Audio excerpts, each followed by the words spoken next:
pisut nagu puhkus ja iga naine päeva uhkus. On palju lilli, palju sära ja naisse ümber rõõmsat kära. Kalendris märts ja 8. päev ehk teisisõnu naistepäev. Naised, ilma teieta ei oskaks mehed olla. Ilma teieta ei suudaks mehed mõelda. Ilma teieta poleks elu maad. Just sellepärast oletegi olemas, et luua, anda, kinkida ja luua meie maailmast parem koht. Aitäh teile!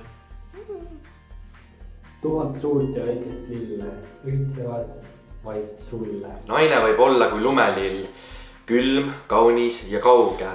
Naine võib olla kui äikesepilv, tormi toov, ometi raugev. Naine võib olla kui päikesepai, hele, valge ja soe. Naine võib olla kui südamekell, pulsi, mis elusaks loeb.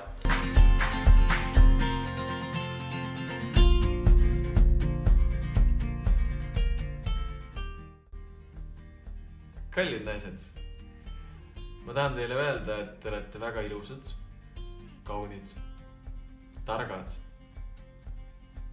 andekad, rõõmsameelsed, positiivsed ja ägedad. Ja me teeme ägedat asja ja teie ajate ägedat asja.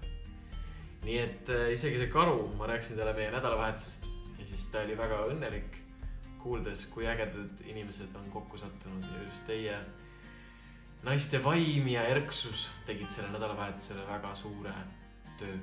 Laheda koolipäeva korraldajaneiud on kõige parimad, kuna nad on kõige ägedamad, toredamad ja lahedamad.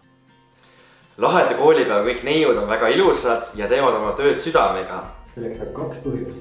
Esiteks, te olete naised ja naised ongi oma loomuselt super ägedad, super lahedad ja lihtsalt wow. Aitäh, et te olete naised. Ja teiseks, te teete lahedat koolipäeva, mis tõenäoliselt muudab kellegi maailma, on super äge konverents ja on parim asi, mida noore jaoks saab teha. Ja nendel 2 põhjuse pärast oletegi teie kõige ägedamad naised kogu maailmas. Head naistepäeva! Ilusat naistepäeva!